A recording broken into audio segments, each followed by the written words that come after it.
Okay, I'd like to call to order our combined workshop and budget workshop. If we could please stand. Pledge allegiance to the flag of the United States of America, to the republic for which it stands, one nation, under God, indivisible, with liberty and justice for all.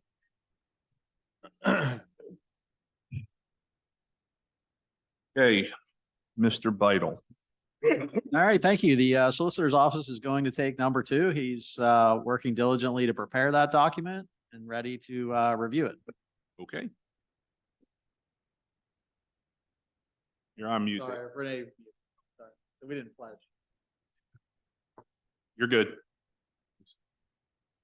No, he unmuted himself. There you go. So this grew out of the Fields of Brookside development. The approval from the borough required them to put a conservation easement on the golf course. That took a little longer than I expected, but I think this conservation easement does what it was supposed to do, which is keep it as a golf course or open space in perpetuity. Originally, we were not on the agreement as either a grantee or a third-party beneficiary.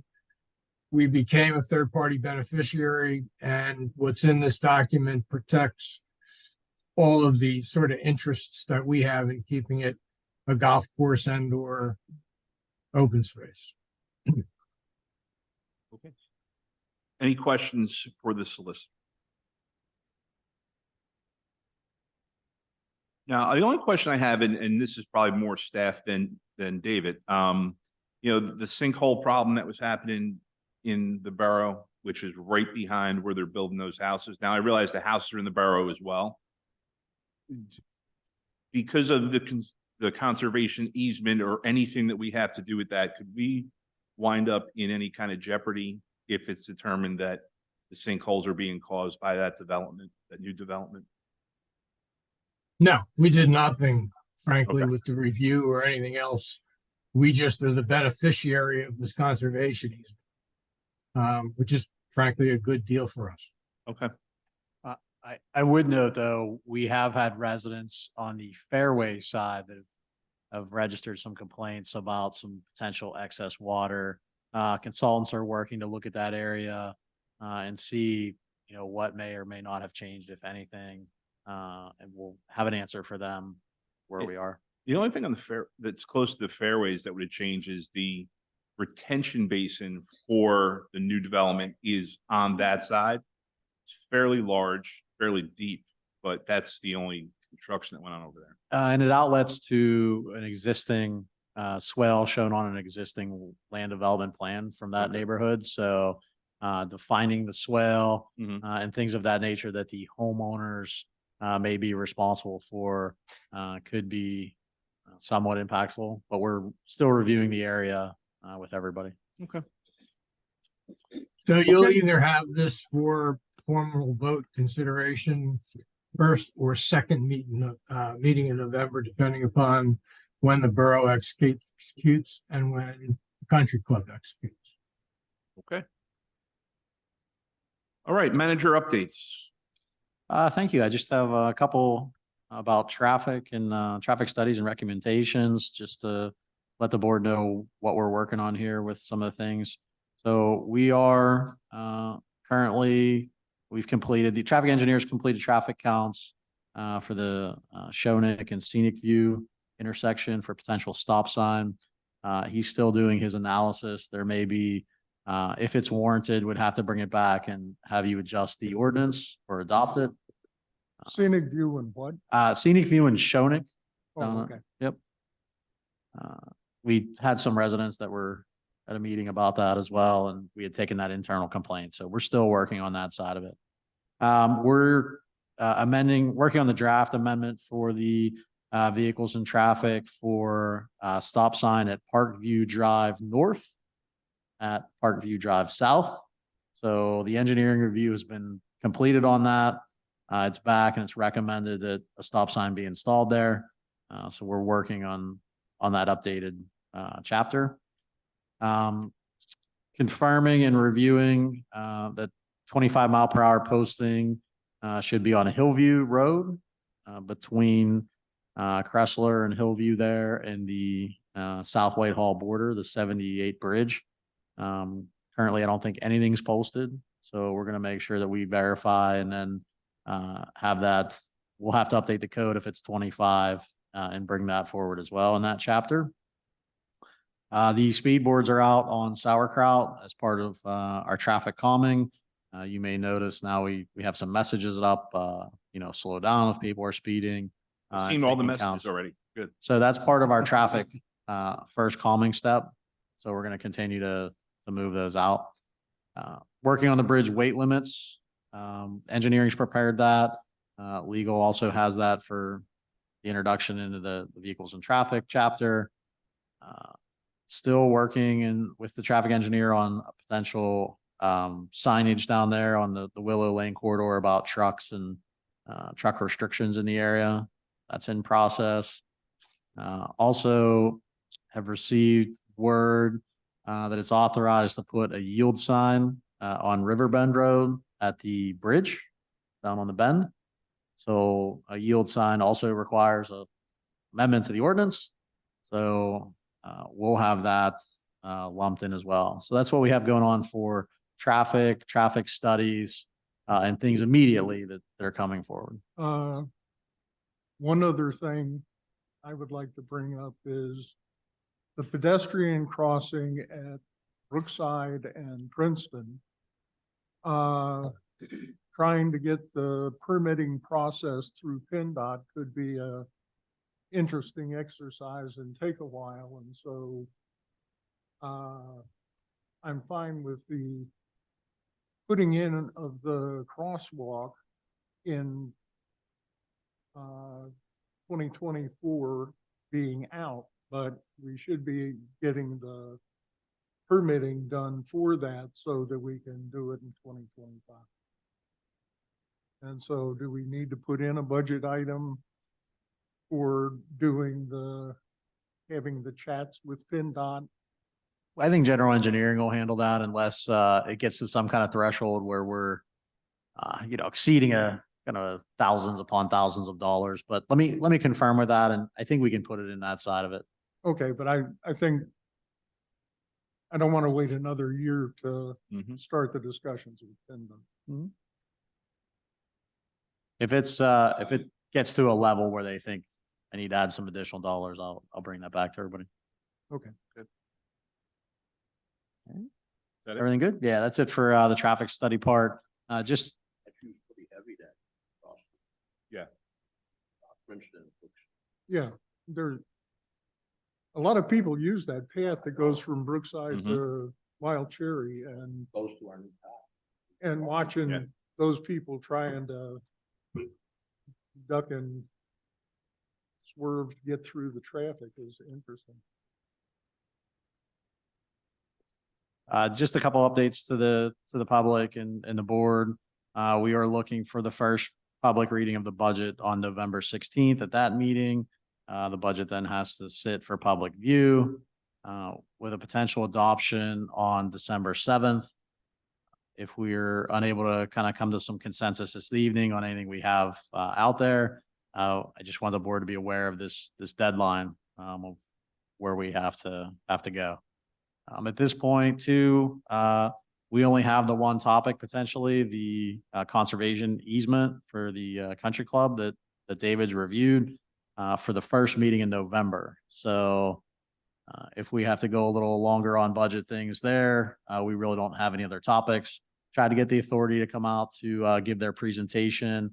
They weren't available that night. So we're going to keep asking them if there's some additionals. They've offered to meet with staff the board one-on-one as well. So, I'm sorry, who was that? Liesel from the county authority about long-term sewer. Yeah, LCA. So, we were going to try to fit it in that first November meeting, but they are not coming to the first meeting. And that's all I have as far as manager updates, unless there's questions on any projects or, things that may be going on that you have questions on. Any questions for the manager?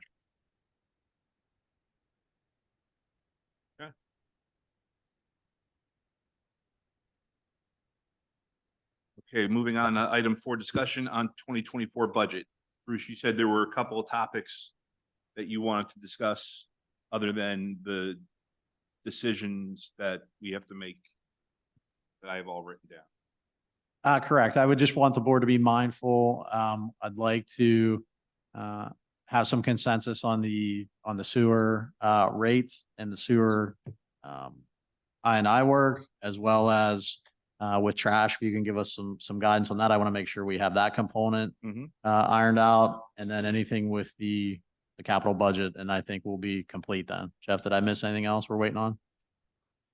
Okay, good. Well, then I wrote down 4 questions for us to ponder and come to at least a majority or hopefully a consensus on this.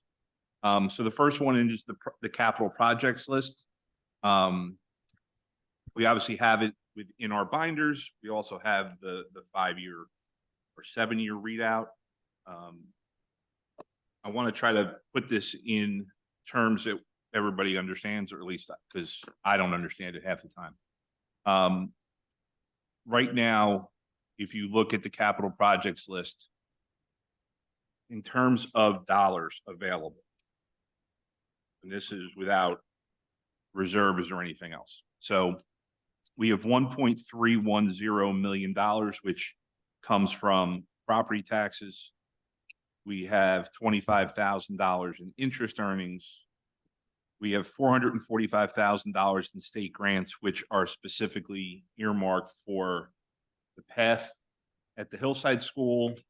And what was the second one? That is for the red light upgrades Oh, at Cressler and the bypass. Yep. So the upgrades to the lighting at the bypass. So that's kind of earmarked. So the good news there is that it's paid for. And the other good news is we can take it out of consideration for capital projects.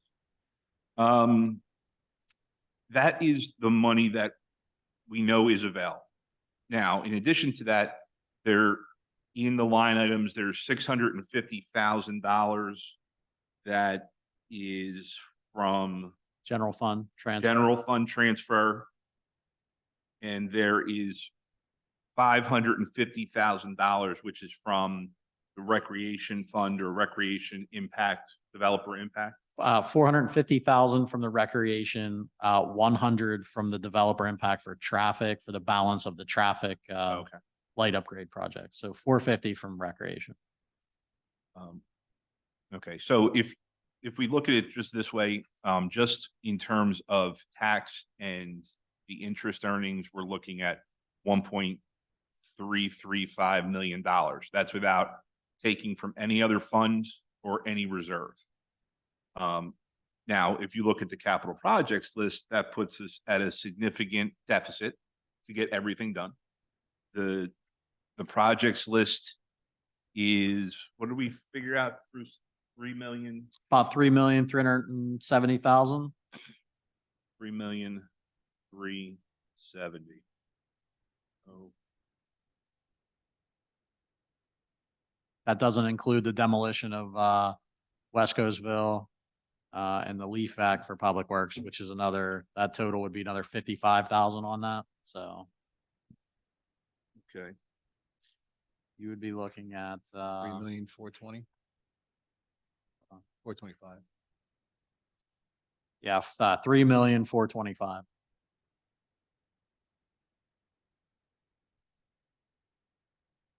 So a couple things to note, and in having a conversation with Bruce and talking about the impact or the developer's impact fund or fund. One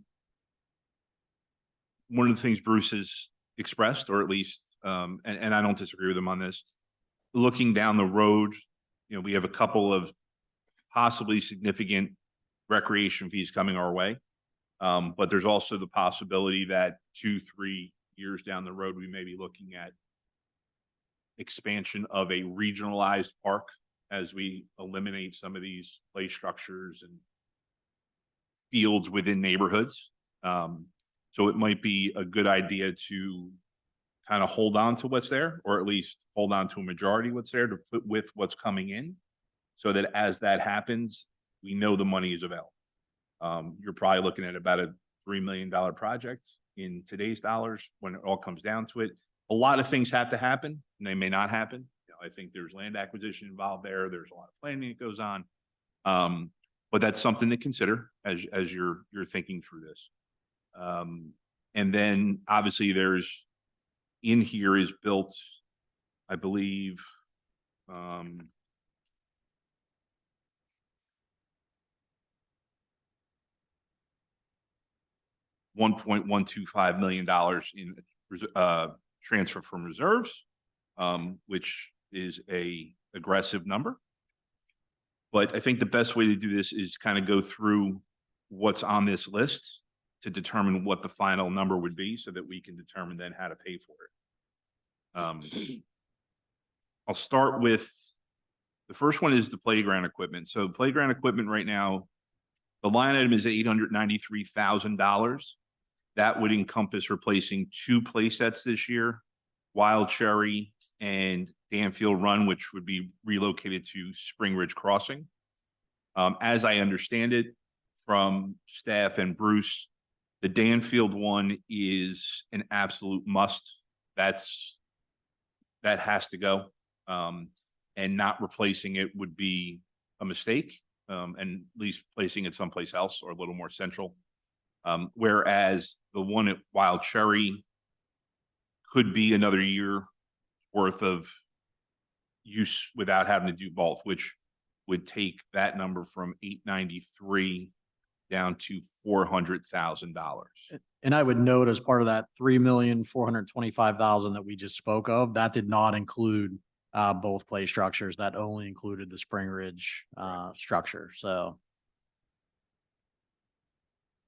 and we were hopeful that we would get a grant for that and be able to aggressively move forward with several parks, but we were unfortunately denied that side of it. So at this point, you know, Do you know why we were rejected for? we just got a generalized letter that says they had other projects they had to fund. So It was the first Nothing time I've actually specific. gotten letters like that. Okay, I mean, they don't ever send me letters, even good ones. I got the bad one. but I would be opposed to replacing 2 play structures in the same year without getting a grant. Okay. Other commissioners feel differently, feel the same on that? Yeah, I don't, we can hold off on Wild Cherry. Unless, I think we discussed this. Yeah. Possibly hold. Commissioner Shoemaker? I agree also. I'd be in favor of holding off on Wild Cherry. So that line item would go to $400,000. I'm going to skip over mowers and blowers for a second. Park signage, Bruce, what exactly is park signage for That- only $8,000? that's for when we can start to get rid of the pink signage everywhere. So it's a step to get as many as we can and then off to the next one. We usually always have something for park signage. Okay, park improvements is listed at $725,000. Now, I've been told that number is actually higher because of an additional $200,000 for lighted tennis courts. Am I correct? Correct. We've heard some feedback about potential lighting at Hills of Lockridge on that side of it. So that we've got a quick quote back for budget wise, 205,000. So 205,000 for that. We also have the lights for the pickleball court back here, 180,000.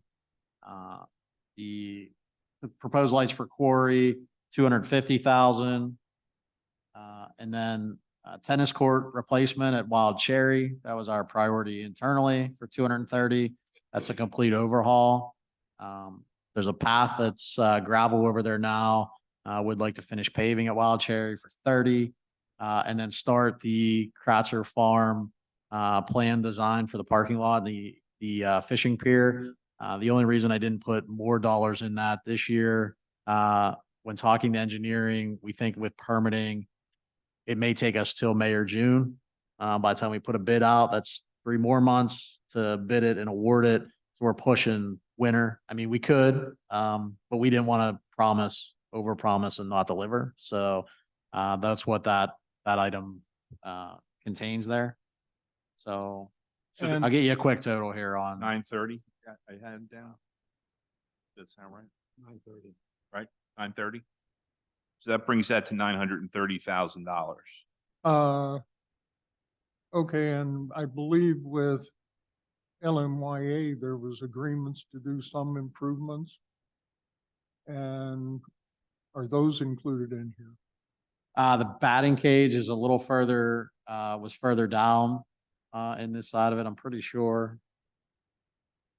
Let me look. But the batting cage was in last year's budget. We just never did it. No, we have to do it for next year. Batting cage should be in that number as well. That's 25,000. You get another, 955. yep.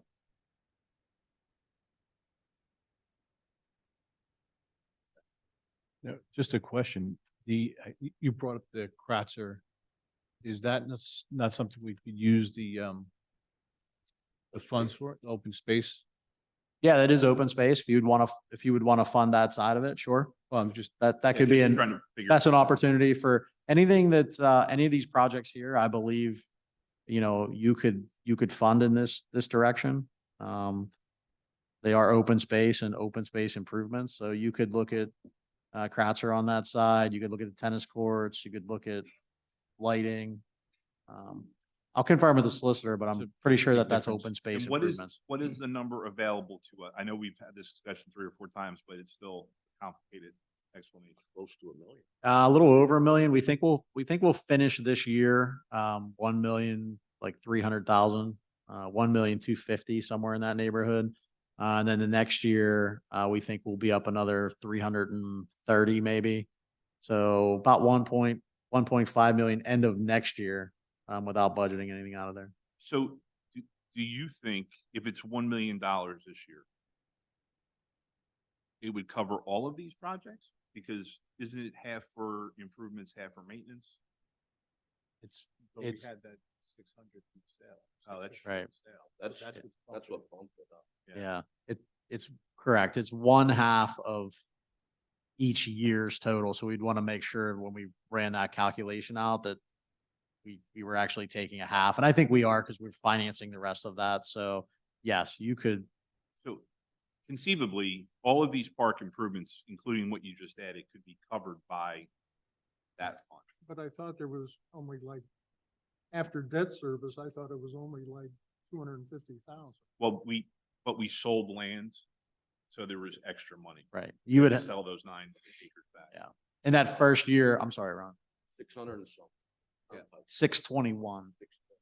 And the first year you didn't roll out your full financing component. So that was a, less of a year and then less collection. So you actually, because of the first quarter, so actually 1 year past our, extra time, we'll make up some money, the 5-year period, because that'll be quarter from the previous year.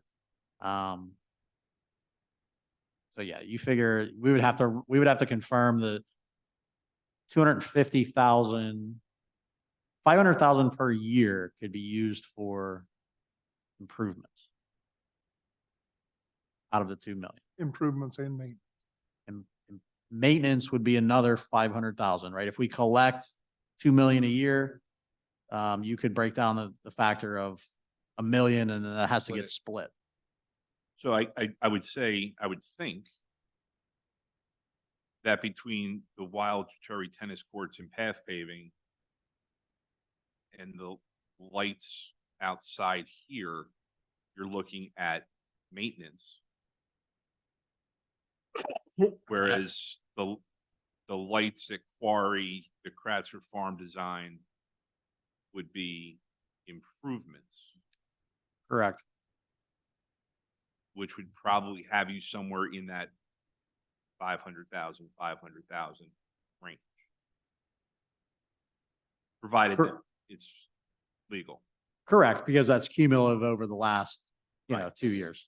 So in reality, that, if we think about it, that part of this discussion could be a separate discussion for a fund we're not even really considering.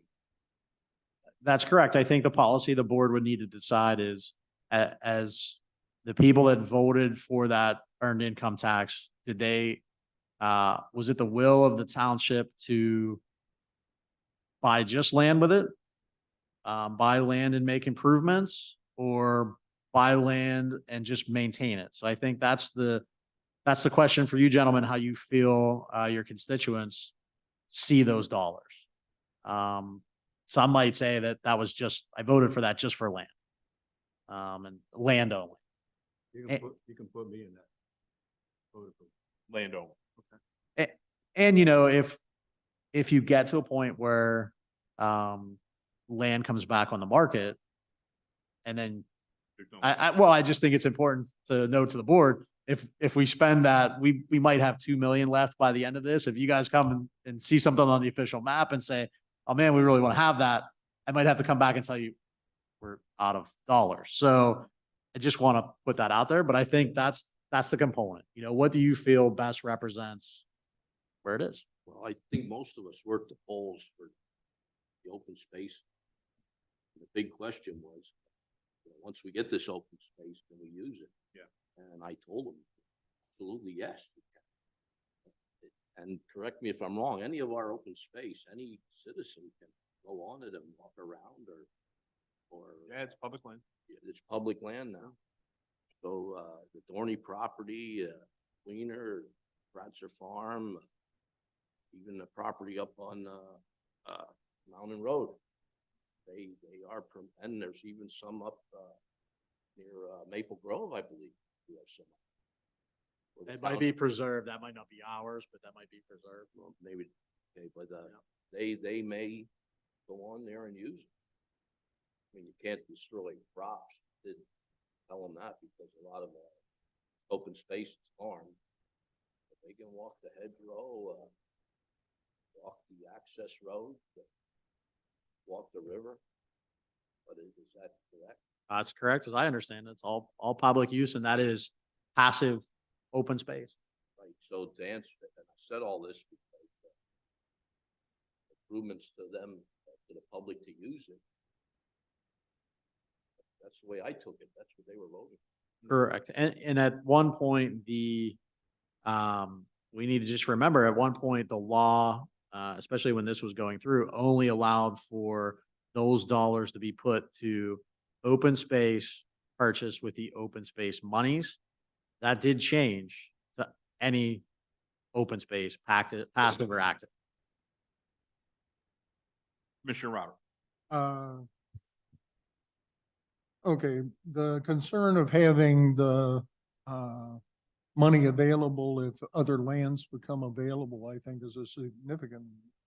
And so I would, I don't think we ought to take a full $1 million out of the fund this year. I would be in favor of taking out 500,000, but I think we need to be mindful of that at the time the referendum passed, it was strictly for acquisition of land. I think that using some of the money for maintenance and improvements is a good idea, but I don't think it should be all.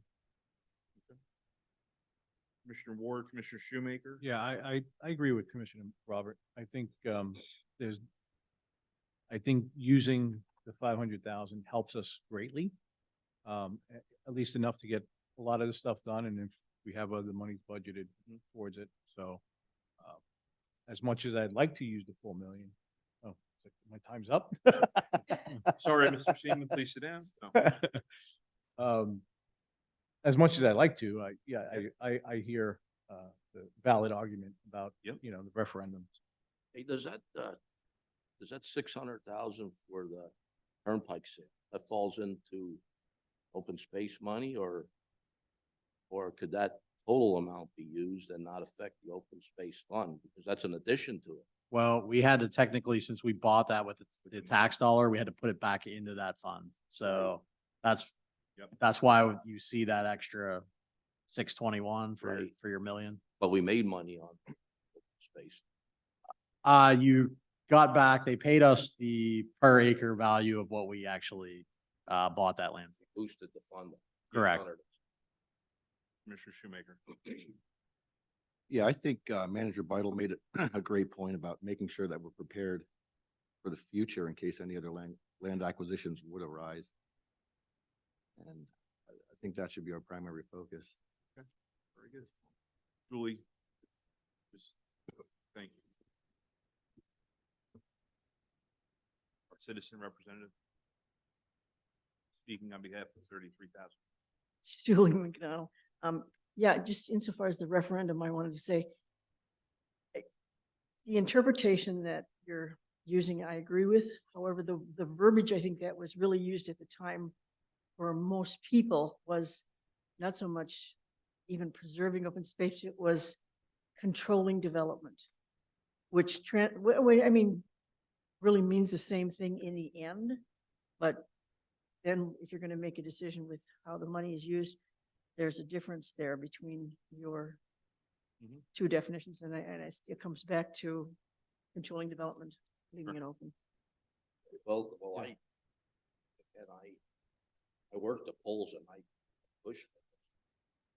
Well, That's the way I explained it to them. one other item. Excuse me. So And that's what everyone I talk to is all for it. just, All of above, controlling development, using it, access to it, even related it to traffic, related it to a lot of things about no, my only. reduced. That's right. My only other point was, we do have the funds from the sale of the track. That is not really, does not have to be utilized for open space, right? That's not, that wasn't a tax. I think it so- does well, because you're basically selling land that you bought with that open space. dollar. right, but okay. So it Oh, had- I it see went what you're back saying. into Okay. that fund. I So understand. we I have understand. more money available this year than we would have because of that, but Fair it enough. was kind of like, Yep, I got you. But when you do that breakdown, yeah. we've still spent over our 50% in land.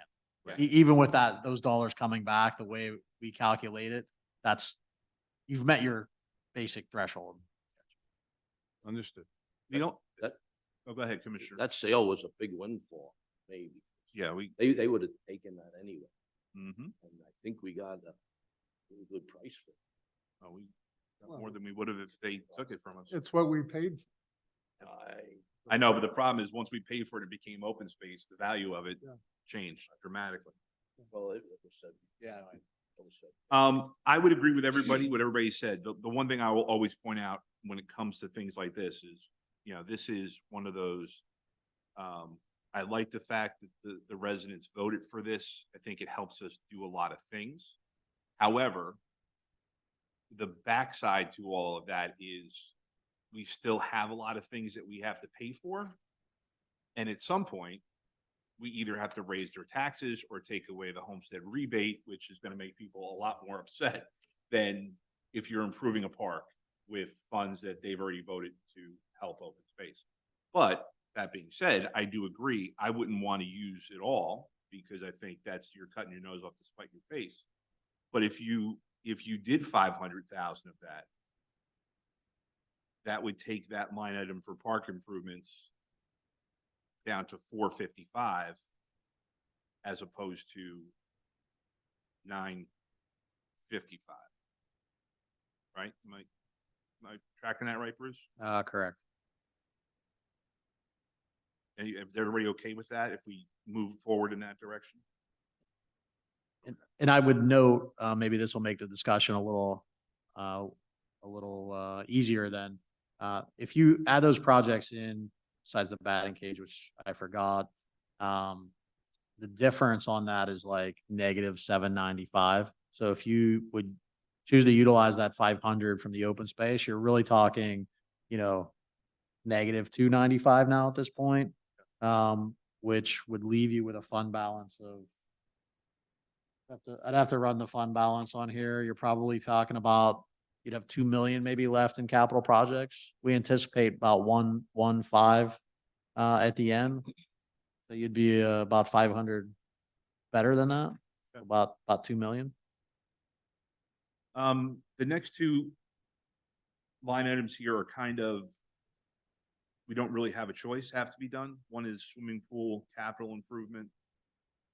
And the Public Works Annex air conditioner, right? Those are Correct. those 35 and 35. Correct. Right, so you're looking at 70 grand there. The 165 for municipal building is the elevator, so there's really no way around that. Bridge upgrades, similar. This is the culvert. This is the gun club road. And Engineering to start the next one, either Smith Smith or Lane. Ash. Yeah, Smith or Ash are our next priority. so that's kind of one of those, oh well, gotta be done. We'll put West Coast Community Center aside for a second because we did have conversations about not tearing it down right away. Stormwater, those are 3 have-tos. Yeah, required by March of 2025. Those are all MS4. Correct. Traffic control equipment is the mast arm for Sauerkraut Lane. Where is that? So we've heard a lot of concerns about potential trucks, being confused. We don't know, we don't believe we'll be able to put them in the PennDOT permit area, but if you come, as you come up the hill of the new extension, right before the permitted area, we've had talks about sinking a mast arm there, having no truck signage, having some directional signage to get you to 78 in the bypass. We thought that was an important piece because we can't really put a lot of signage on the PennDOT regulated ones. We said, let's put it back. We'll put that like no truck center straight, Yep. Yeah, I think that's important as someone who lives off of that part of Sauerkraut. I think it's really important. My only question, and it's somewhat tongue in cheek. Will we need it in the budget for next year? Because will the road actually be open? Because it's only been 10 years. correct. Correct. More like True. You're about 18 months out on the roadway. Our thoughts were, of course, that's a different developer and different contractor. Once the permitting comes back for, once the permitting comes back for the stormwater, it's anticipated that Prologis is going to finish their next 300 or 400 feet where this mast arm would be and be out of the picture and done. So we wanted to kind of mobilize and finish. If they get the permitting, I hope so. Sounds unknown. It is an unknown. So you may net, $67,000 if it's not done at that point. Right. We would be okay. So out of that 295, now you're, 225, 28. And then the traffic signal is 30,000. That is preemptive devices for traffic, right? That's the Correct. emergency preemption. It is. We pick several lights a year and try to get them upgraded. So what did I skip over here? I skipped over mowers below.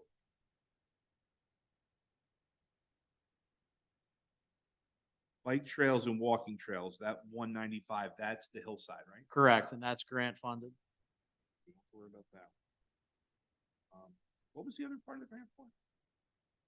The traffic signal. Oh, that's right. Yeah, if you look at 30439-612 on the first page, Okay. we haven't really talked about that, but that 350,000, that's funded by 250 in grant and another 100,000 in 209 impact fees on the development side.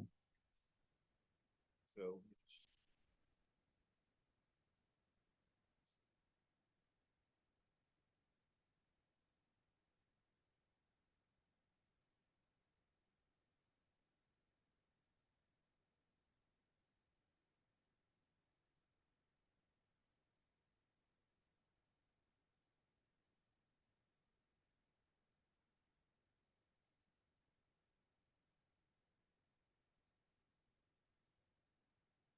Well, Brian's doing his calculator stuff.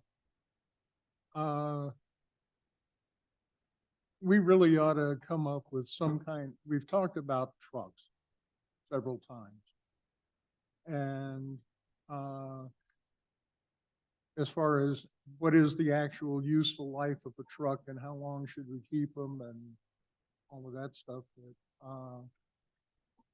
And I would like to request that the township talk to maybe the special projects manager and come up with a plan on how to rationalize all the trucks that we have and what kind of refresh rates we ought to have on them and all. Yeah, and I think we can continue to push that. We've been working with both department heads to estimate that useful lifespan. I think what we're struggling with a little bit here is what's the actual true need of total vehicles. Once we can identify that, I think it'll work back on those year totals. We do have a draft component of that plan, but I think it's going to be important to get that feedback on where we are and keeping those lifespans. And yeah, it would be great if we could sooner rather than later get on a schedule that we would just, buy a dump truck every 2 years or whatever and have some kind of consistency to it rather than, well, we got to replace 4 this year or so forth. All right, so just want to make sure the math is right here. So I'll ask you, Bruce, and you, Jeff, just to make sure I'm not doing something wrong here. So everything that we just talked about that I added up. So that's with taking out Wild Cherry from that number, looking at the Hillside School as part of the grants, taking that number out, park improvements going from 725 to 455 because of the 500,000 from the open space. I have a number that's $2,379,000. All right, I gotta run some Okay. quick numbers here.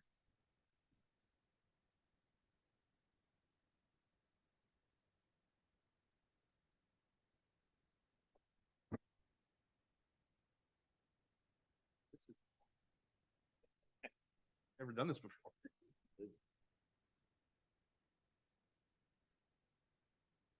There's a movie called Dave, where Kevin Kline is like he's a presidential imitator, and the president has a stroke, and they bring him in to be the president, like down low, and they're not letting him do anything because he's not the president, but something got cut out of the budget, and the guy said to him, "Hey, if you can find me $5 million in the federal budget, go ahead." And like he spent a whole day at the table doing this to find like $5 million. It was fun. I feel like Kevin Kline. All I need is a pastrami sandwich. Well, novel concept. Yeah. Actually discussing the budget, I know. budget work. It's not bad. The only things you're taking out is the 493 and 500. I'm taking out the 493, the 195 for trails, because that's the grant funded. Yeah, well, that's in our revenue. Yeah. Oh, okay. I'd say you're gonna improve the deficit that we have. Yeah, that's what I'm trying to get to. Yeah, well, we simply improve the deficit by the 493. So, Okay. but I mean, confirming projects, right? 400 for Spring Ridge Crossing Park, Yep. 180 for lights here. 205 for lights at Hills at Lock Ridge, correct? Yeah. 250 for lights at Quarry. Yep. The tennis court renovation, 230,000. The Wild Cherry Path paving, 30,000. Mm-hmm. Kratzer Farm ADA part, 35,000. Yep. And 25,000 for the bullpen. 25,000 for the batting cage, correct? So I had that whole fund totaled at 955, and I just subtracted 500 from it because it would be open space. I'm trying to keep that separate from the capital projects money.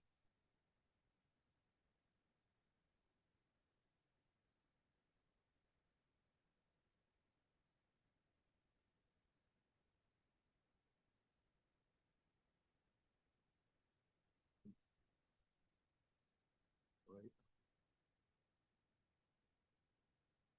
I need these guys because I didn't do so well.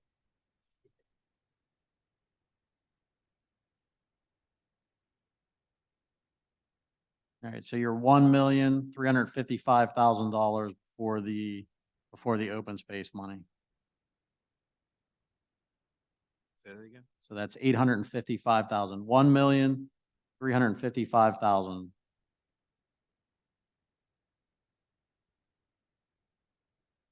And what is the 1,300,000 and That's just park projects. So that's Spring Ridge, lights, Wild Cherry, tennis, Wild Cherry Pathway, Kratzer 35, batting cage 25, 1,355,000. Okay. So then I have the 8,000 for park signage.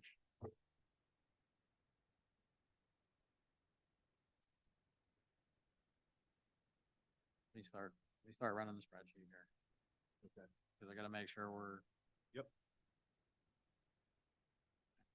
We've got debt service, we've got 1,355,000 park projects, we've got pool coving repairs, 35. We've got the AC replacement, 35. We've got the elevator, 165. We've got the bridge, 500, 100, 50, 50. Got the Hillside School Path. We've got the MS4s.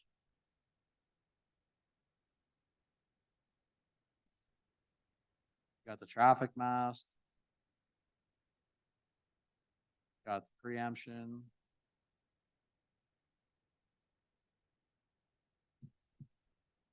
Come on up, Julie.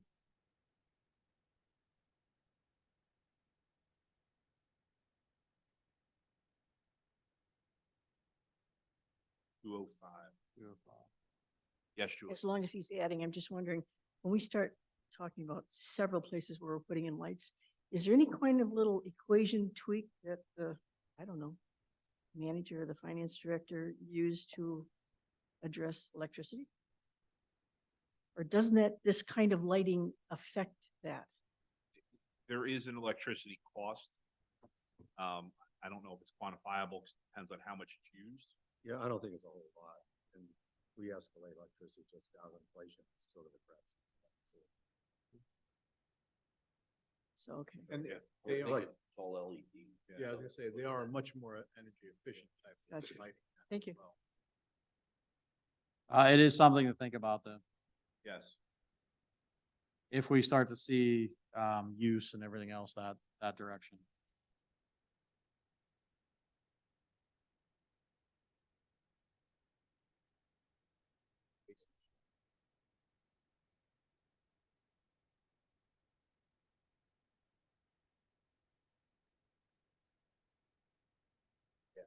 Close to fuel pumps out.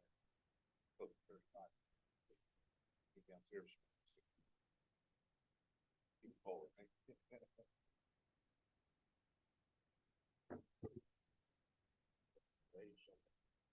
All right, so on my quick calculations, which I hate to do, you're still negative 240,000. But before you do that, what did you have as a total for all of those things? $3,420,000. Okay, so I'm still missing something. Oh, wait, 3,000,000. 420,000.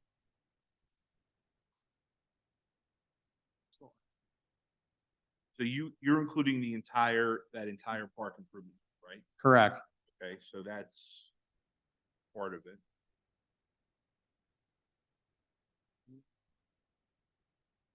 What was your total park improvement number? Do you have a total on just that? 1,355,000.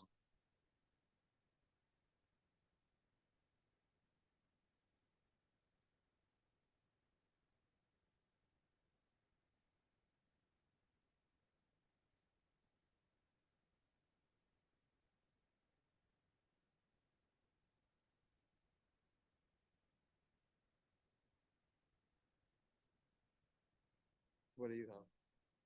I got like, Did you forget that service, the 329? it's not on the list, so I didn't have it on my list originally either. Yeah. We got to pay that one. So, No, it's on the front page. I Yeah. put it- 329. I put it in. So you said you have, what was your grand total again? 3,420,000. Okay, so if it's 3,425, let's just go with your. And we subtract from that the 1.310 in tax dollars. Yep. Then subtract 25 in interest. 25 in interest. Then subtract 500 in open space. Now, hold on. That actually is going to change things. 'Cause I have that messed up. Hold on. And do you need to subtract the, Yeah, state grant for Hillside? correct. So subtract 500,000 in open space. Subtract 650 from the general fund. Subtract 195 for the Hillside School. So you're negative 740,000.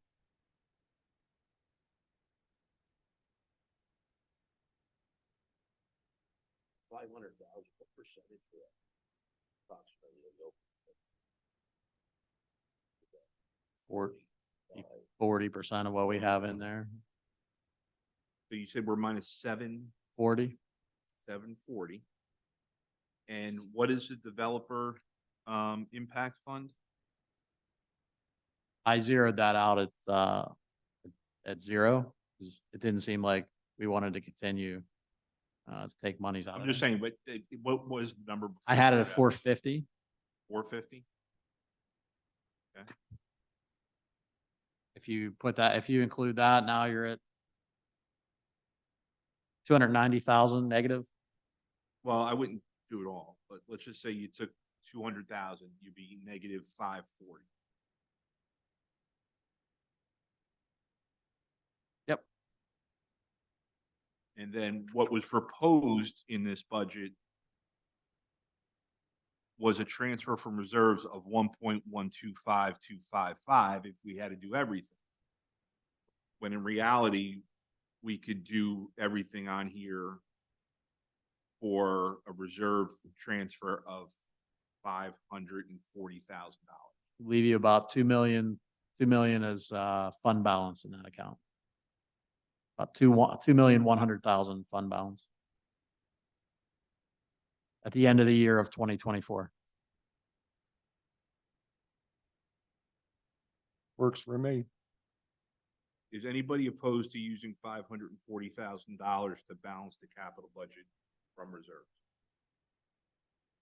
Is there, I'll look at Jeff and Bruce, is there an issue in doing so? No, No, I would just say you're diminishing your fund balance at some point that you may need.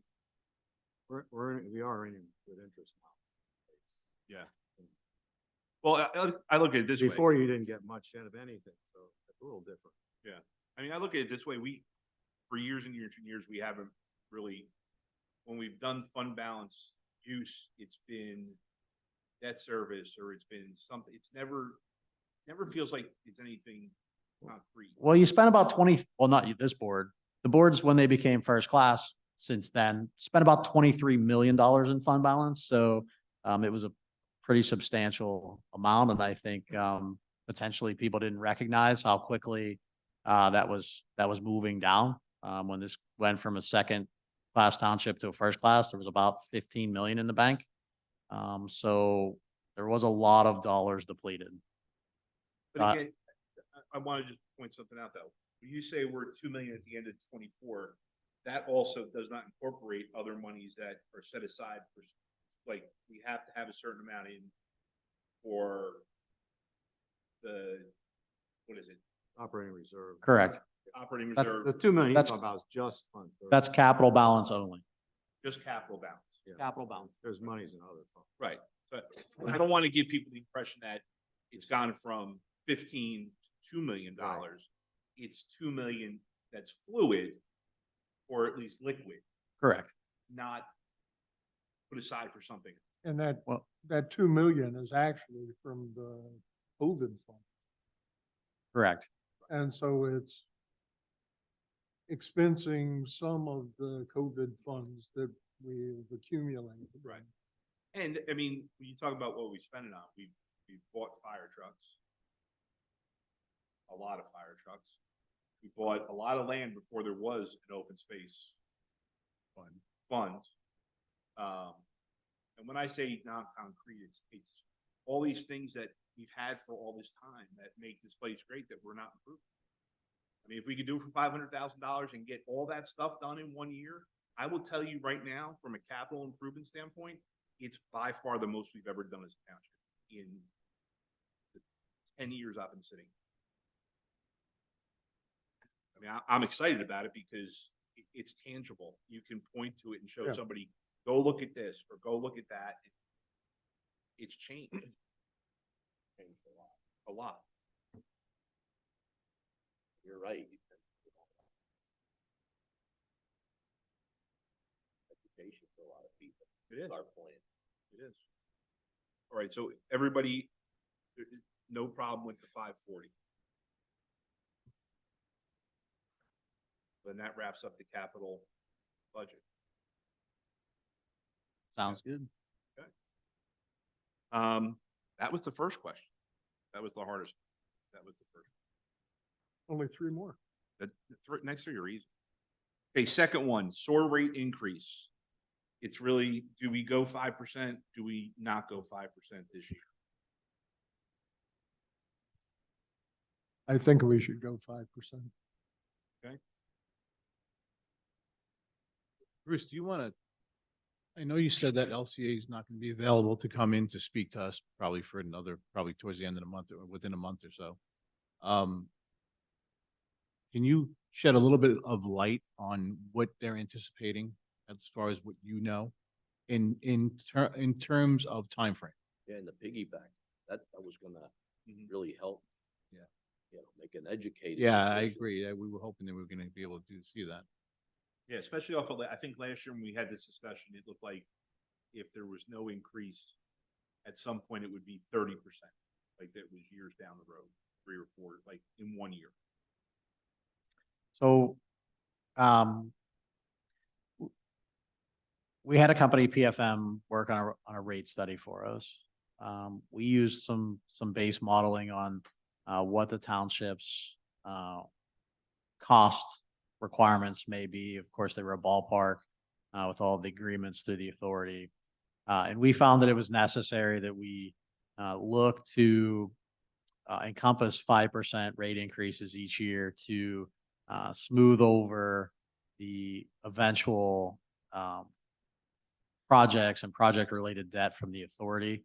I can say what we're going to hear in the presentation is that these projects have to be done as part of the next 537 plan, which covers from now until, or when it gets submitted in 25 until 2035. The project costs for those components fairly significant. I'll wait till the authority wants to release and speak of a number. We're talking hundreds of millions of dollars that's going to be before the ratepayers throughout the valley. That's the first component phase until 2035. There's another component phase coming until 2050. That is also substantial. We're not talking about single or double digit monies for that. And then with that component, also the townships need to repair and complete our infrastructure upgrades, no matter what the authority does on their end or what our neighbors do. We need to continue to work to line pipe. We have 44,000 feet of pipe to line. Then we have a substantial amount of sewer laterals to replace or grout. We see anywhere between $6,000 and $8,000 a lateral. So if there's 1,000 laterals, we're in the $8 million range. So we're trying to be proactive to complete that work prior to the commencement of the projects that have to be completed by the authority by 2035. So for us, we're trying to be proactive. We don't want to have to raise rates on our ratepayers. However, starting to absorb those costs, complete projects that we need to do so that we can get them off of our plate so that we don't have project costs plus debt financing to the authority. However that occurs, whether that's through one single rate that everybody pays per gallon or with agreements as they're set in place. So I don't know if that's quite as defined as what you're looking for. But that's some background as to why it's necessary and the things that we see coming so that we don't hit ratepayers, in 3 or 4 years or 5 years when the financing goes out. And I think it'll be less time than that. And then we need a 25 or 30% rate increase all in one shot. Well, also the LCA has been increasing their rates that we have to reimburse them for, right? That's correct. They are also working on various capital projects, things like generators at pump stations. They're looking at the Trexlertown bypass line from Upper Macungie down into Lower. That's like a $14 million project. There is currently set cost sharing for us in the Western Lehigh Interceptor group for that project. And we are starting to see those increases. You'll notice in the conveyance, the treatment and transport number, that number used to be fairly lower than what we were seeing, as they had a kind of a credit system where we received those credits for their estimate, overpaying their estimate. However, those dollars are going to those capital improvements at that lower level. So we're not even to the big projects yet. And the estimates they're giving us are that we should spend that entire conveyance line item now.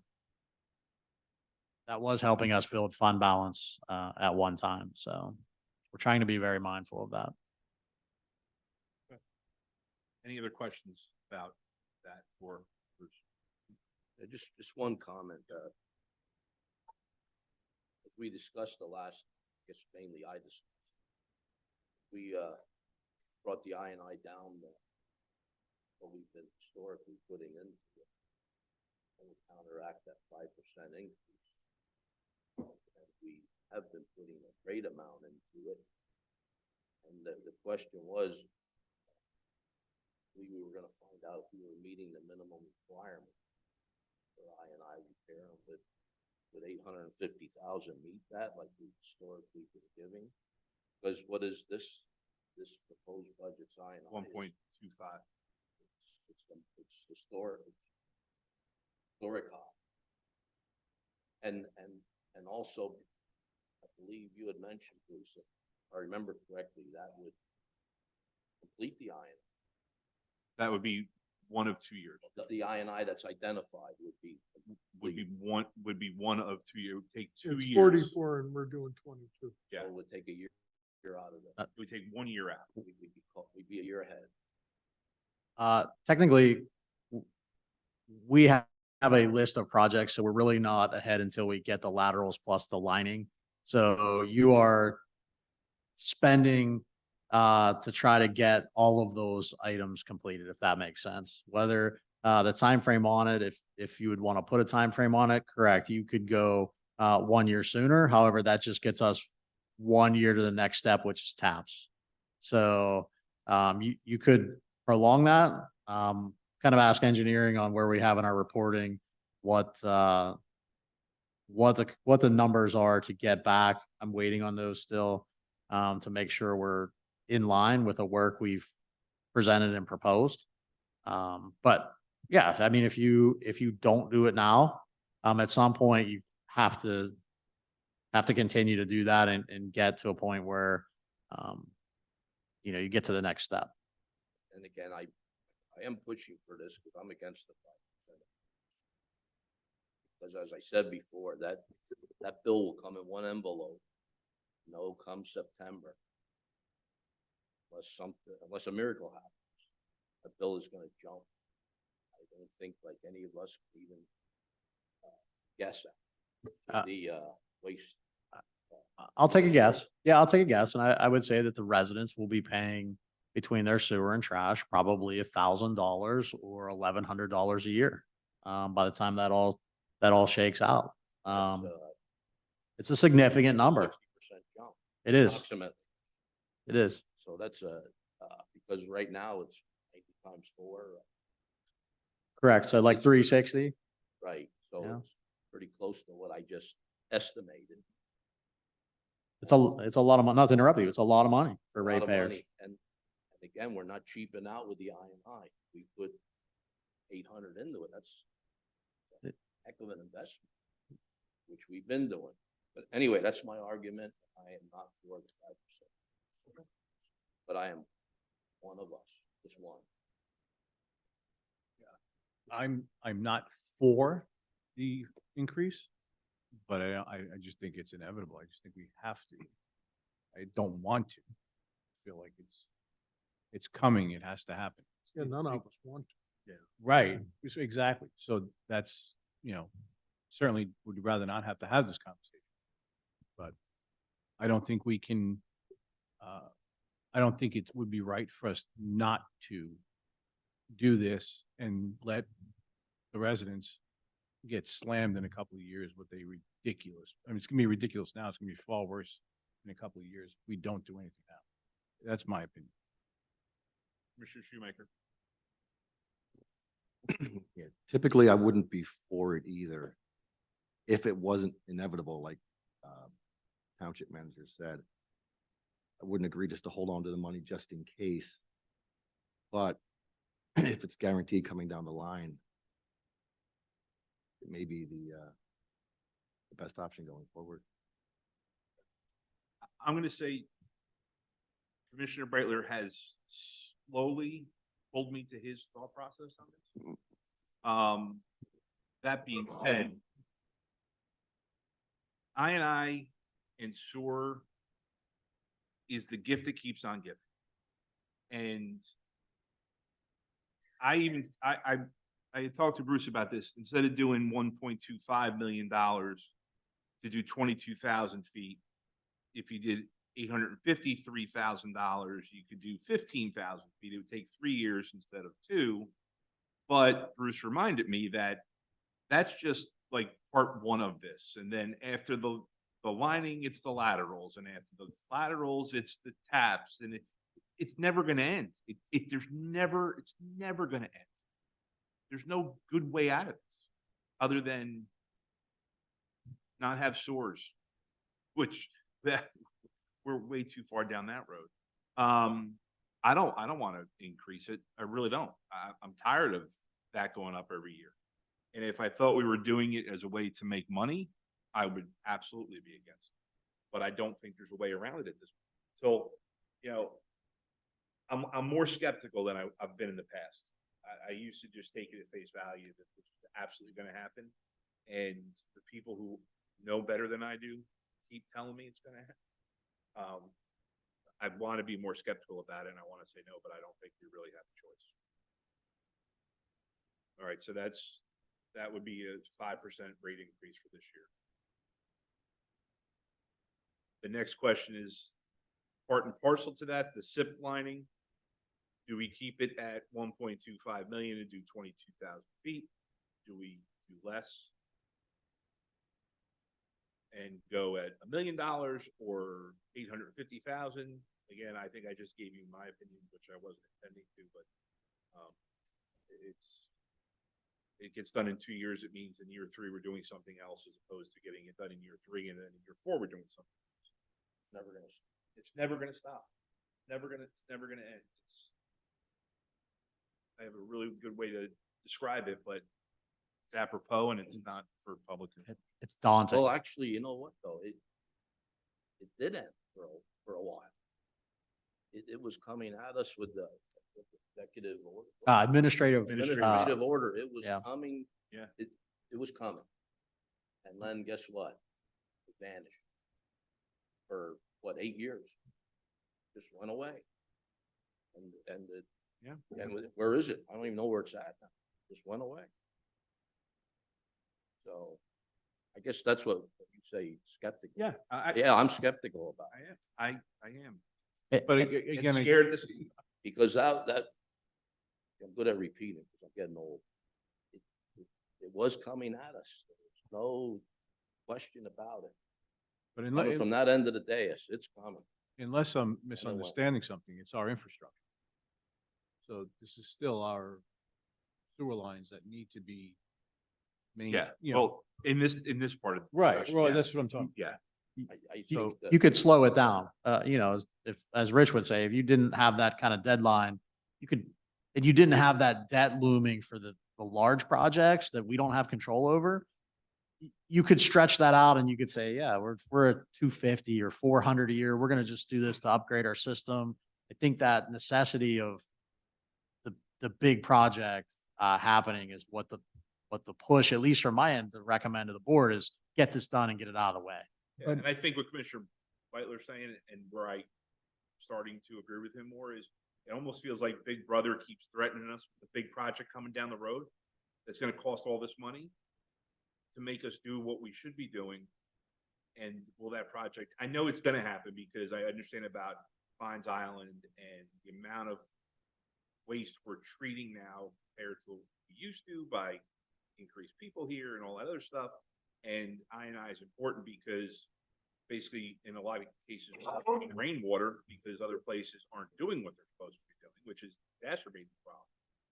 We're trying to eliminate the problem, but we're not being helped out by all of our neighbors, or maybe we are now more than we used to. Correct. And, you know, I think when you look at the strategy of our friends at the DEP, and where they are, their emphasis is on this I&I for all of us.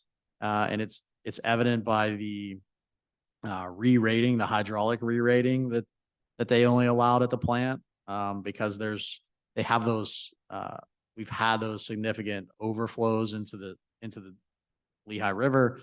You know, we had a 40 million gallon per day permit. The hydraulic calculations that the engineering consultants have run say that we could handle a 53 million plus through that plant. However, the DEP has only given us 44 million hydraulic overload capacity. So even though the plant can handle it, they've put that emphasis that they will not give a re-rate above until individuals start to do I&I work, because they know if they would give that re-rate, No one would. no one would do the work. We would drag it out and it would never happen. So Well, and another thing that enters into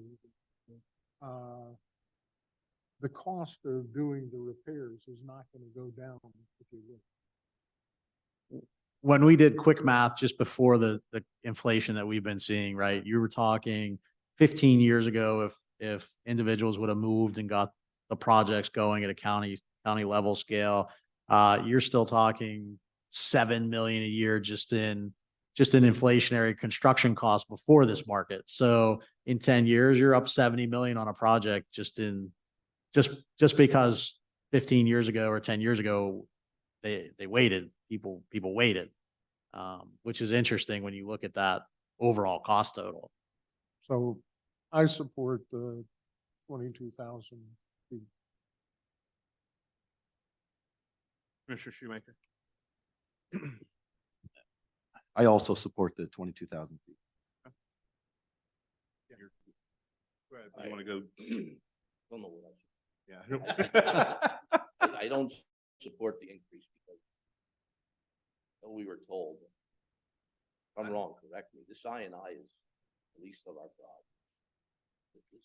There's got to be what do you call it, a new interceptor. It's correct. That's correct. It's from the plan up. It's the pipeline, Lower Mac to the treatment plant. You could have this this is me making assumptions. You could have this I&I here, you're still gonna need that. Correct. And You're gonna I need, I agree 100%. However, what some of these calculations going, if everybody would have aggressively done their I&I work or promised to get things out of the system, that pipe that Ron's talking about, has to be this big because everybody didn't take Right. their flows out. And it could have been like this big, which could have been designed. We've designed it in excess to try to account for this work. And ultimately you're paying system wide from the bottom up. So it was designed when we're 300% greater population, Yeah. the western part of our area. And that's why it's not gonna cut it. Well, Lehigh County came up with the idea of putting in the interceptors to encourage growth in the western part of the township or of the county, County. and they have actually They succeeded. succeeded at something. correct. It was gonna be a parallel pipe going down. That's still what they're proposing now at this point. So So it's still there, and Yeah, so Okay. I agree. it'll be a third pipe. Yeah. Okay, and then the final thing is and the. one more thing. Oh, yeah, yeah. See, we got educated people. Brian. We had, We did, we got educated Well- people Well, that we know now, I never thought I knew this, I would ever know this much about sewers. right? Ever. and I think the interesting part is, it'll be, when the board gives the feedback to the LCA, I've tried to convey that, there is this apprehension as we look forward because we've heard about these projects, never coming to anything. And I've expressed that. So I'm hopeful that the board continues, during that presentation component to say, we've been waiting. What is the deal here? And maybe get a little bit more aggressive as where is the timeline? And what's our responsibility out of that hundreds of millions of dollars? What's it to Lower Country Township?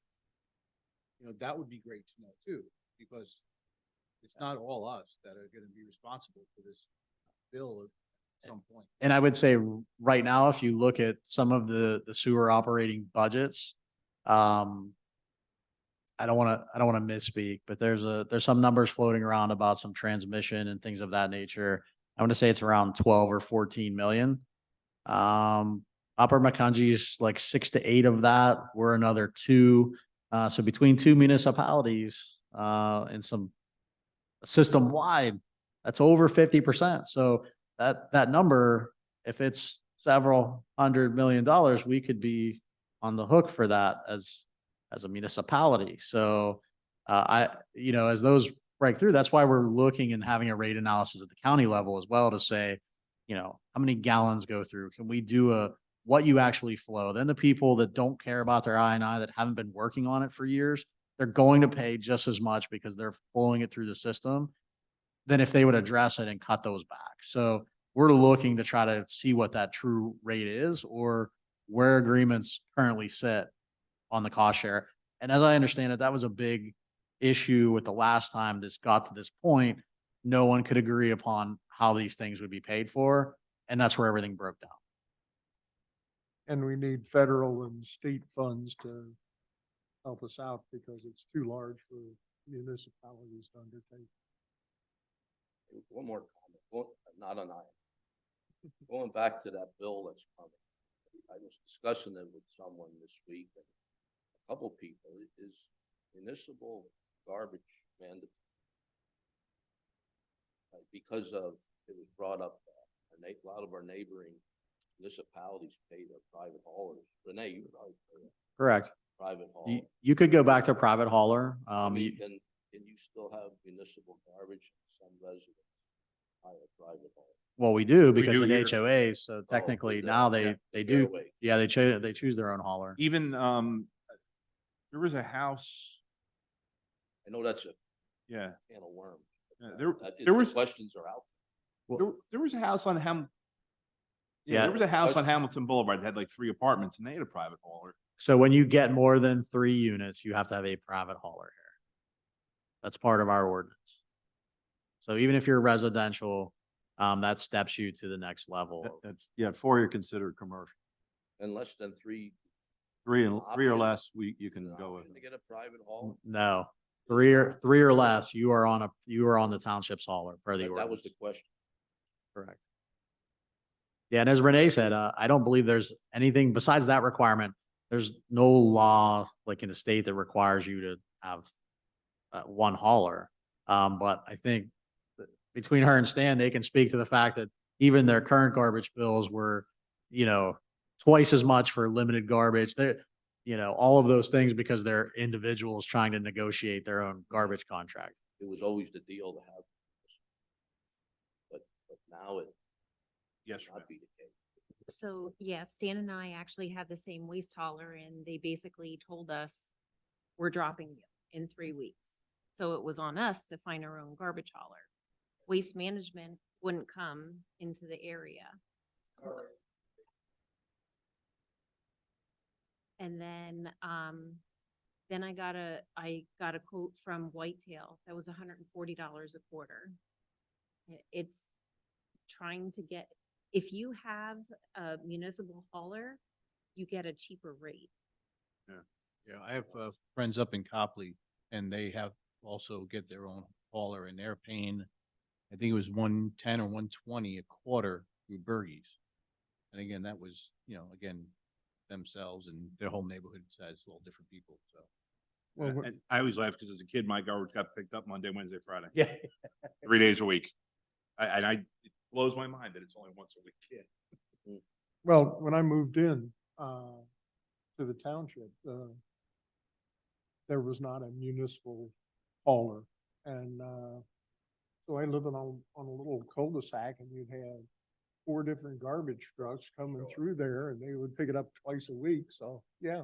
Yes. Very inefficient. My house, it was always garbage night. I'm like, does this ever end? Okay, the last one is the yard waste center fee. So I think the discussion we had the other day was, do we start it sooner? Do we start it later? Do we start it at all? What's I don't even know what the consensus is. I mean, to do it, we're gonna have to charge, but I think we need a serious system in place to make sure it's not abused. I think, for us, we've kind of had some reflection internally too. We know we need that time to get that established. We don't think on the 2 months, we'll be ready for that kind of, ramped up to deliver. But we've also thought it was a decent idea, at least, that we had talked through at the last budget meeting where, we know that we have those fixed costs. If garbage stays or we can get the hauler maybe to stay till the end of the year, we know that would be covered at the end of 2024, that would be covered. What we'd really be looking at on trying to bring those accounts, even if you're going to have to raise it at that point, you're going to have to raise that component for the people. If we leave it the way it is now, don't charge, start to put things forward that it's coming in 25. We know it. That should give us ample time. And we said, could we look at those individuals somehow that aren't on the township's trash that have a permit and say, here's what township residents that have trash hauling pay, have the line item, as Maury had said before, like can we denote that on the bill, that yard waste component, so that it's already in there, they already know they're paying it, and then charge those residents maybe that don't pay that bill. So we've still had a lot in there. I think it's probably prudent to hold it, see if garbage changes. We'll know in February. We know we'll have to bring it back to the board if the hauler changes and the contract changes. We're going to have to incorporate those charges into that component. And it's going to make a higher last, 4-month billing. It could be, instead of $50 a month, it could be, 60 till we get to Right. that next year. But we would know by February, one way or another, if they don't pick up their option. And if that's the case, then we have to have a plan in place to be able to start January 1 with the option part of it, or like change the whole program. Correct. Because you're automatically going to charge people more for 4 months but that's not sustainable long-term. We'd actually have to go to Correct. a system, but we'd have to have it like ready to roll out and not try to do it last minute. And I would say, knowing that we have yard waste components, if you keep it how it is now, and we hear in February or March that we're not going to continue with an option on the contract, it may be necessary for us as staff to come back and say, hey, you should adjust right away now, this yard waste component. We need you to raise, refuse billing X for that the rest of the year to cover that. And know that that's why we're coming back to the board. We've had that change. Kind of a mid-year. So in other words, what you're recommending is that we leave it in the budget as a placeholder, and we'll know more and we can make a budget adjustment at the time. Correct. I would recommend to the board, know that that number is what we have to make up in permits. So we're going to have to adjust a fee. If Yeah. garbage changes, we'll have to do it. Is everybody okay with that? Yep. That's all I had, Bruce. What else? Do you need anything else in any of the other funds that are listed here? I think that gets us exactly where we need to be. I appreciate it. We'll work and have a revised budget. We'll get it back to the board on that draft, so we have plenty of time in case there's additional changes for the 16th. We don't want to have a change on the 16th. That'll alter things. Okay. The only thing I can think of offhand is, and it might be something to be mindful of, to transfer some fund balance to various funds to kind of commit it for the things we've talked about, maybe going forward in the future. I think if we do that, we can assign or commit fund balance. The board can commit fund balance with our approval, and that would stay in the general fund. I can assign items too and make them unavailable. Committing on your end would just say that you would have to vote to get it back out. Assigning, I have the ability to sign things out. If you would want to start, fire and life safety fund, park and rec fund, you would have to put those dollars in there. And then if we would need interest for this, they would have to be a transfer out. Just something to be mindful of in our balance sheet if you want to do that. It's not pressing. I think we can assign it and commit it. I would come up with a plan, or what you think the plan should be, and then we can go down that road. Yeah, I have a plan. Okay. We're ready on that end. And Yes, Commissioner Just Bitel. one more item. We talked about it last year, township tree maintenance. And I think, I don't know where it is in this book. Didn't we hit our budget already? We're actually close this year. We have spent now, we had reduced it years before. We actually increased it back to where we needed it that one year. And we are definitely spending. Give me 1 second. I'll tell you where we are year to dates. We are looking at, talk to Stan, our option year comes up in like February. We'd like to go out and just see what we can find for some requests for proposals, get those out by the end of the year, see if anything changes for that component. But Did our one anomaly from this year increase that spend? I think the ash. It did. Yeah, it did. Our one anomaly did. So we're on a 40,000. So now this is just roads. We're on a 40,000 trimming budget. We're at 39,706 on the road side. So we are right there.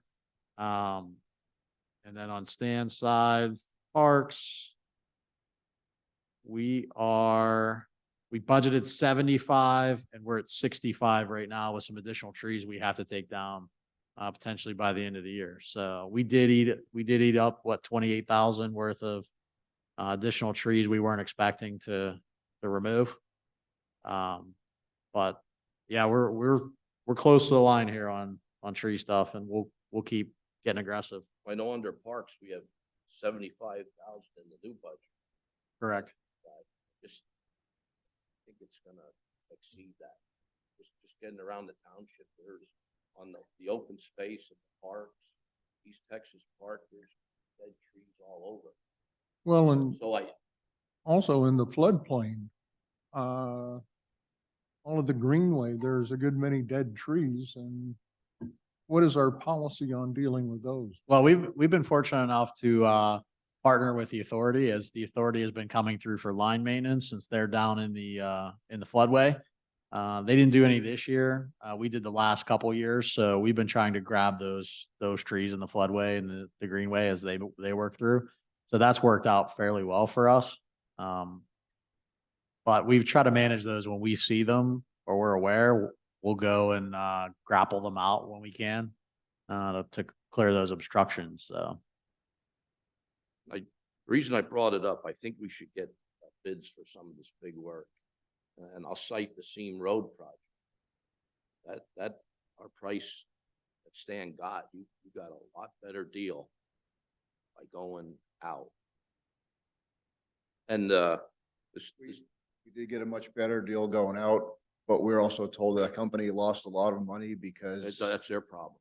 yeah, but We're not in the business. so it was, I mean, there was, That's their problem. Yeah. We don't care about that. and also in the tree budget, it's not just removal of trees, it's also planting new trees. We took away EAC's money, the EAC for other tree plantings, the Arbor Day plantings, the Little Lehigh, Friends of Little Lehigh plantings, all that tree also comes out of that tree budget too. So it's not just removal, it's also replacement of, trees that get run over, trees that die. So it's taking them out, but it's also putting new ones back in. Well, what was the Seam Road? Offhand, I can't remember. It was probably what we budgeted here, one chunk. That was for those two huge trees. It was 4 cottonwoods that were taken down. Yeah. I'm thinking maybe 20 something, low 20s, but I can't remember offhand exactly for that. I mean, right now we are getting prices for the larger jobs. We do have multiple large trees. We are going out and getting 3 prices from other contractors for more than just the general 1-2 trees or, the street tree stuff. We are getting prices for, we have to take, 5 large trees at a time. We get prices for that. So our past history back to 2018, we've been spending between in that line item 40 to 50,000. So this year we're aggressively a little bit ahead.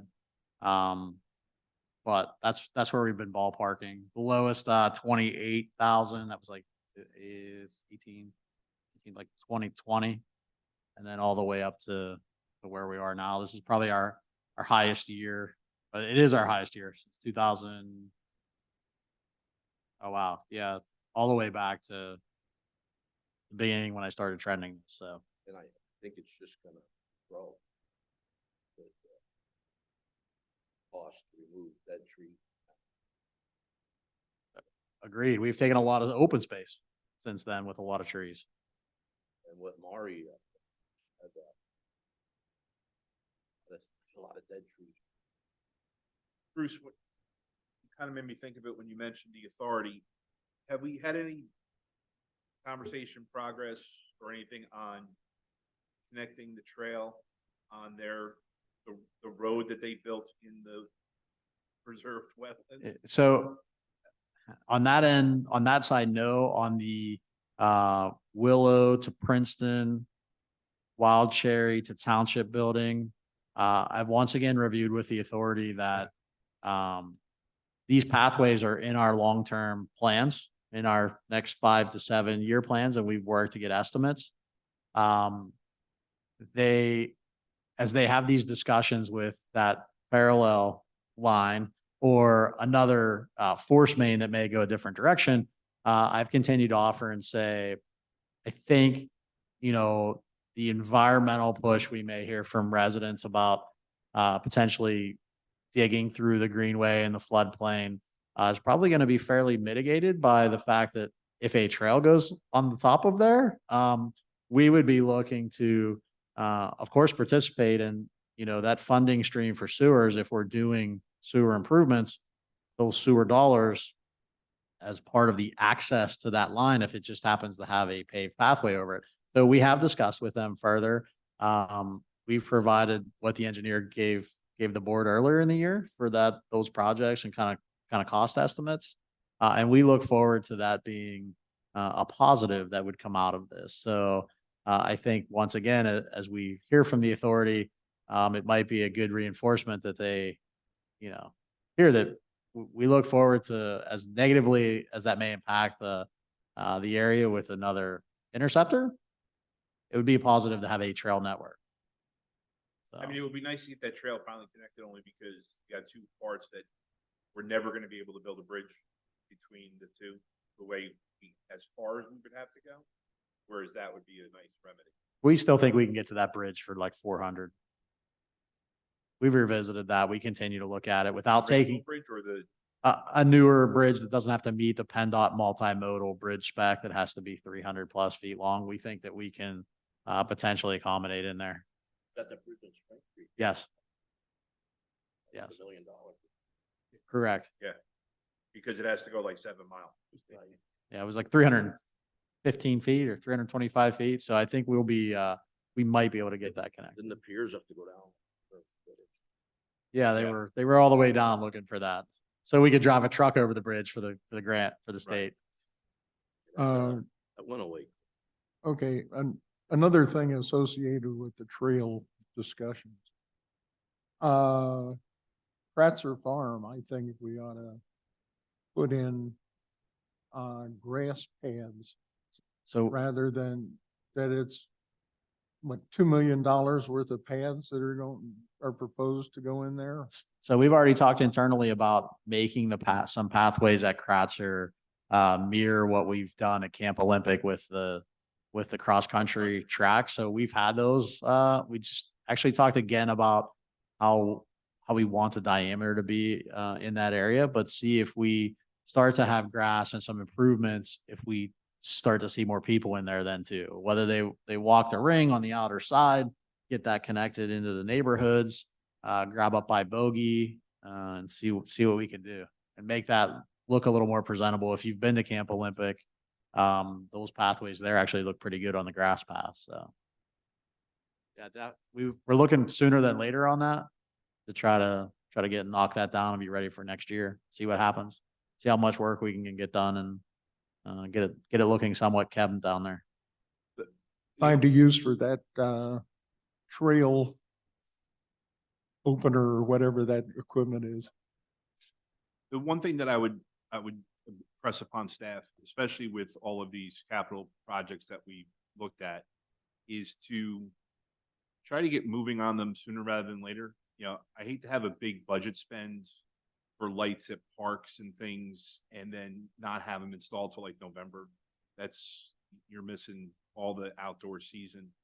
I know it's not an easy thing to accomplish and you need the vendor to be available and permitting and all that stuff, but the sooner we can get it done, the more, we can brag about. Well, we always try to be mindful of making sure the budget actually gets approved before we start to Understandable. line all of those contracts up. But it seems like we're in a fairly good place here to have all of those projects like sewer work and things like road resurfacing, start to lay those out now. The bridge, I think you'll see those come back so we can start to bid that out with an award. As far as tennis court and the lighting side of it, I think I feel pretty comfortable that we can let the vendor know to start making provisions to move forward with those things, and that way we can get it ordered.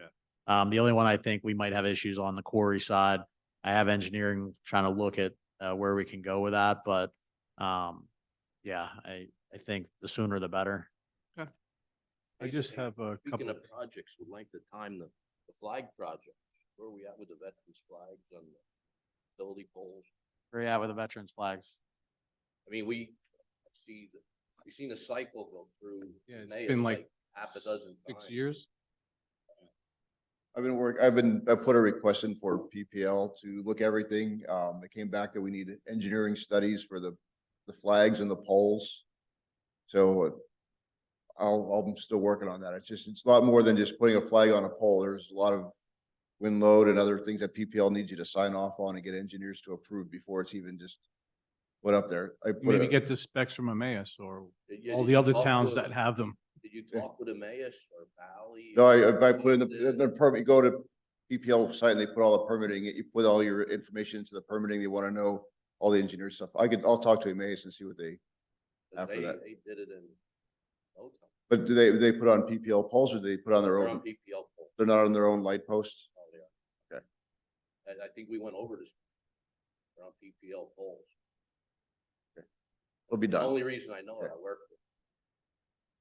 Okay, yeah, we'll get it done, but yeah, I'll have to get engineering to basically do a little study on each one and get them installed. Well, maybe it would be all right if I called. What's going on or- Bruce. If we can facilitate, I think it's always good to get us a See direct how things contact so fit we in. can, Where to work. yeah, Pardon? if you can get us a contact, that's Well, always it's helpful Larry, too. Larry, Yeah. well, you should have called. Like 6 years. I just have two quick things. One is I see that the school district's asking for the money for the crossing guards. I'm opposed to that. Again, they have a ridiculous budget that they work with, multi-million, hundreds of millions of dollars a year. And we're trying to scratch pennies here for our projects, so I'm opposed to that. And the other thing too, Maury, since you brought up vehicles, where do we stand with was it the Explorer or the Escape or whatever it is? Oh, yeah, that's something, maybe we get some feedback from the board. So just an update on vehicles in general, the single axle dump truck is finishing its upfitting for the dump body. We should have that by the end of the year. The sewer jet truck is at the vendor for the upfitting there. We should have that by the end of the year. The pickup truck was delivered last week. Last week. It's only Monday. And then the Explorer, what we've heard right now is there's been no build date. There was supposed to be a VIN set and a build in August. They have now delayed and said that they don't know, potentially February. I know the board was looking on that side of it for the hybrid option on the police side. You know, it might be something, and I would probably recommend we can find an Escape. The gas mileage on the Escape, it'll meet where we are and we'll save like 12 grand on it. If we can find an Explorer, which I don't think we can find, even the one like the base model we got here, I would recommend we try to get it. I know that it's not what we want, but I don't know if things are going to happen by the end of the year. So, and we didn't roll into the budget that amount for a vehicle that if it does come in February or March, I need to be mindful that I put that in there as well. Of course, we didn't buy it this year, but yeah, that's a good question. We're hearing nothing now at this point. What's in the budget here? For this year, we budgeted 42 and change. For next year, we budgeted, nothing. So it's going to get pushed back. If it gets pushed, we're going to have to, that'll increase fund balance by that amount. We'll have to put that in as a line item. That's a good question. Well, I'd be